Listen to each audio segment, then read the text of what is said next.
প্রতিটা গাছের শুরু হয় কিন্তু ছোট্ট একটা চারা থেকে, তাই না?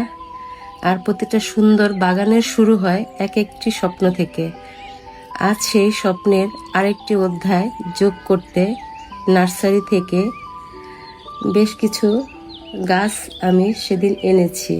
হ্যাঁ, তো এগুলি আজকে ভাবলাম টবে বসাবো আর তোমাদের সাথে শেয়ার করব।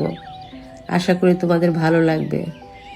তো চলো শুরু করি। তো আমি মাটির মধ্যে কিছু সার, মানে জৈব সার, তারপর হাড় গুঁড়া, এপসম সল্ট, এগুলি মিশিয়ে দেন আমি টবে দিব, বুঝছো? টবে দিয়ে তারপরে গাছ বসাবো। তো নার্সারি থেকে একটা গাছ বসিয়ে আনছিলাম, আর বাকি দুইটা আমি নিজে বসাবো। যেহেতু বাসায় মাটি ছিল তাই আর নার্সারির লোকদের প্যারা দেয়নি, বুঝছো? তো বেলি ফুল গাছের অনেক দিন যাবতীয় আমার শখ ছিল। আমি এর আগে একবার লাগিয়েছিলাম, বাট আমার গাছটা মরে গেছে কেন জানো। তো এবার ভাবলাম যে দেখি, খুব ভালো করে যত্ন নিব, তারপরে দেখা যাক।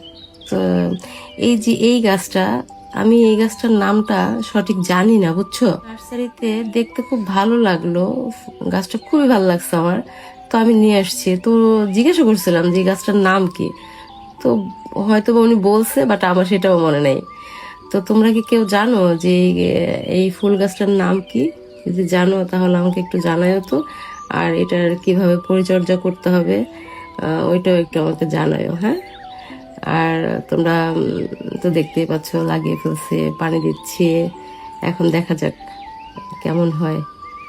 এখন একটু ছায়াযুক্ত স্থানে রাখবো, তারপর একটু স্প্রে করে দিচ্ছিলাম পানি ওদের গায়ে। যদি বলতে পারো যে গোসল করাই দিতেছে ওদেরকে। আমার না গাছ খুবই ভালো লাগে, বুঝছো? তোমরা দেখতে পাবা প্রায় সময় ভিডিওতে আমি গাছপালা নিয়েই থাকি এবং ঘুরতেও খুব ভালোবাসি। গাছটা সত্যি খুব সুন্দর। হ্যাঁ, তোমরা কিন্তু মাশাল্লাহ বলো। আর এটার নাম যদি জানো অবশ্যই কিন্তু আমাকে জানাইও, ঠিক আছে? আর পরিচর্যার ব্যাপারটা তো বললামই। তো নেক্সটে কি হয় গাছগুলির সেটাও আমি তোমাদেরকে আপডেট দিব। ভালো থেকো।